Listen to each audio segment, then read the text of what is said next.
April 2. From Deuteronomy, chapter 21. When you are in the land the Lord your God is giving you, someone may be found murdered in a field, and you don't know who committed the murder. In such a case, your elders and judges must measure the distance from the site of the crime to the nearby towns. When the nearest town has been determined, that town's elders must select from the herd a young cow that has never been trained or yoked to a plow. They must lead it down to a valley that has not been plowed or planted, and that has a stream running through it. There in the valley they must break the young cow's neck. Then the Levitical priests must step forward, for the Lord your God has chosen them to minister before him and to pronounce blessings in the Lord's name. They are to decide all legal and criminal cases. The elders of the town must wash their hands over the young cow whose neck was broken. Then they must say, "Our hands did not shed this person's blood, nor did we see it happen. O Lord, forgive your people Israel, whom you have redeemed. Do not charge your people with the guilt of murdering an innocent person." Then they will be absolved of the guilt of this person's blood.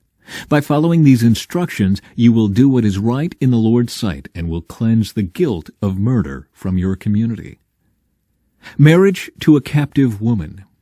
Suppose you go out to war against your enemies, and the Lord your God hands them over to you, and you take some of them as captives. And suppose you see among the captives a beautiful woman, and you are attracted to her and want to marry her.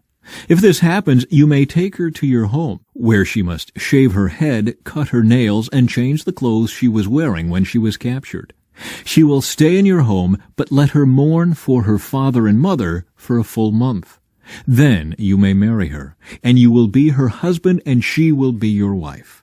But if you marry her and she does not please you, you must let her go free. You may not sell her or treat her as a slave, for you have humiliated her. Rights of the firstborn. Suppose a man has two wives, but he loves one and not the other, and both have given him sons. And suppose the firstborn son is the son of the wife he does not love. When the man divides his inheritance, he may not give the larger inheritance to his younger son, the son of the wife he loves, as if he were the firstborn son. He must recognize the rights of his oldest son, the son of the wife he does not love, by giving him a double portion. He is the first son of his father's virility, and the rights of the firstborn belong to him. Dealing with a rebellious son. Suppose a man has a stubborn and rebellious son who will not obey his father or mother, even though they discipline him. In such a case, the father and mother must take the son to the elders as they hold court at the town gate. The parents must say to the elders, "This son of ours is stubborn and rebellious and refuses to obey. He is a glutton and a drunkard." Then all the men of his town must stone him to death. In this way you will purge this evil from among you, and all Israel will hear about it and be afraid. Various regulations. If someone has committed a crime worthy of death and is executed and hung on a tree, the body must not remain hanging from the tree overnight. You must bury the body that same day, for anyone who is hung is cursed in the sight of God.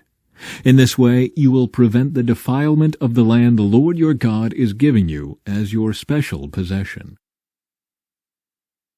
If you see your neighbor's ox or sheep or goat wandering away, don't ignore your responsibility. Take it back to its owner. If its owner does not live nearby, or you don't know who the owner is, take it to your place and keep it until the owner comes looking for it. Then you must return it. Do the same if you find your neighbor's donkey, clothing, or anything else your neighbor loses. Don't ignore your responsibility. If you see that your neighbor's donkey or ox has collapsed on the road, do not look the other way. Go and help your neighbor get it back on its feet. A woman must not put on men's clothing, and a man must not wear women's clothing. Anyone who does this is detestable in the sight of the Lord your God.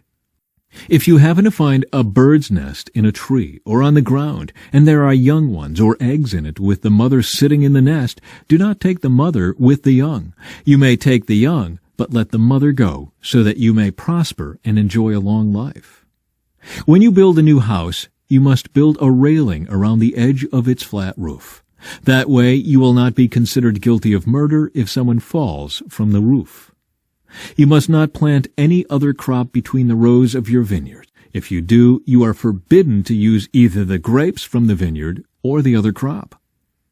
You must not plow with an ox and a donkey harnessed together. You must not wear clothing made of wool and linen woven together. You must put 4 tassels on the hem of the cloak with which you cover yourself, on the front, back, and sides. Regulations for sexual purity. Suppose a man marries a woman, but after sleeping with her, he turns against her and publicly accuses her of shameful conduct, saying, "When I married this woman, I discovered she was not a virgin." Then the woman's father and mother must bring the proof of her virginity to the elders as they hold court at the town gate. Her father must say to them, "I gave my daughter to this man to be his wife, and now he has turned against her. He has accused her of shameful conduct, saying, 'I discovered that your daughter was not a virgin. But here is the proof of my daughter's virginity.'" Then they must spread her bedsheet before the elders. The elders must then take the man and punish him. They must also fine him 100 pieces of silver, which he must pay to the woman's father, because he publicly accused a virgin of Israel of shameful conduct. The woman will then remain the man's wife, and he may never divorce her. But suppose the man's accusations are true, and he can show that she was not a virgin. The woman must be taken to the door of her father's home, and there the men of the town must stone her to death, for she has committed a disgraceful crime in Israel by being promiscuous while living in her parents' home. In this way you will purge this evil from among you. If a man is discovered committing adultery, both he and the woman must die. In this way you will purge Israel of such evil. Suppose a man meets a young woman, a virgin, who is engaged to be married, and he has sexual intercourse with her. If this happens within a town, you must take both of them to the gates of that town and stone them to death. The woman is guilty because she did not scream for help. The man must die because he violated another man's wife. In this way you will purge this evil from among you. But if the man meets the engaged woman out in the country and he rapes her, then only the man must die. Do nothing to the young woman. She has committed no crime worthy of death. She is as innocent as a murder victim. Since the man raped her out in the country, it must be assumed that she screamed, but there was no one to rescue her. Suppose a man has intercourse with a young woman who is a virgin, but is not engaged to be married. If they are discovered, he must pay her father 50 pieces of silver. Then he must marry the young woman because he violated her, and he may never divorce her as long as he lives. A man must not marry his father's former wife, for this would violate his father. From Luke. As the time drew near for him to ascend to heaven, Jesus resolutely set out for Jerusalem. He sent messengers ahead to a Samaritan village to prepare for his arrival. But the people of the village did not welcome Jesus because he was on his way to Jerusalem. When James and John saw this, they said to Jesus, "Lord, should we call down fire from heaven to burn them up?" But Jesus turned and rebuked them. So they went on to another village. The cost of following Jesus. As they were walking along, someone said to Jesus, "I will follow you wherever you go." But Jesus replied, "Foxes have dens to live in, and birds have nests, but the Son of Man has no place even to lay his head." He said to another person, "Come, follow me." The man agreed, but he said, "Lord, first let me return home and bury my father." But Jesus told him, "Let the spiritually dead bury their own dead. Your duty is to go and preach about the kingdom of God." Another said, "Yes, Lord, I will follow you, but first let me say goodbye to my family." But Jesus told him, "Anyone who puts a hand to the plow and then looks back is not fit for the kingdom of God." The Lord now chose 72 other disciples and sent them ahead in pairs to all the towns and places he planned to visit. These were his instructions to them. "The harvest is great, but the workers are few. So pray to the Lord who is in charge of the harvest. Ask him to send more workers into his fields. Now go, and remember that I am sending you out as lambs among wolves. Don't take any money with you, nor a traveler's bag, nor an extra pair of sandals, and don't stop to greet anyone on the road. Whenever you enter someone's home, first say, May God's peace be on this house. If those who live there are peaceful, the blessing will stand. If they are not, the blessing will return to you. Don't move around from home to home. Stay in one place, eating and drinking what they provide.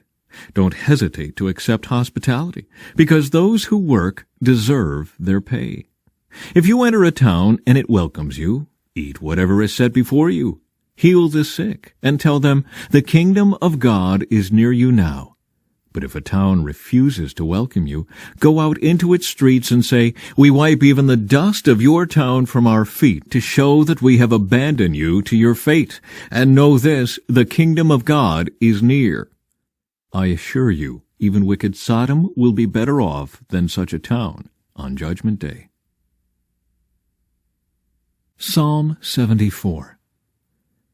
O God, why have you rejected us so long? Why is your anger so intense against the sheep of your own pasture?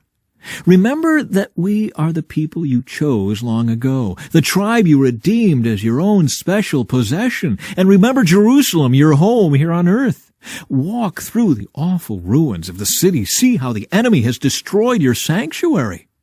There your enemies shouted their victorious battle cries. There they set up their battle standards.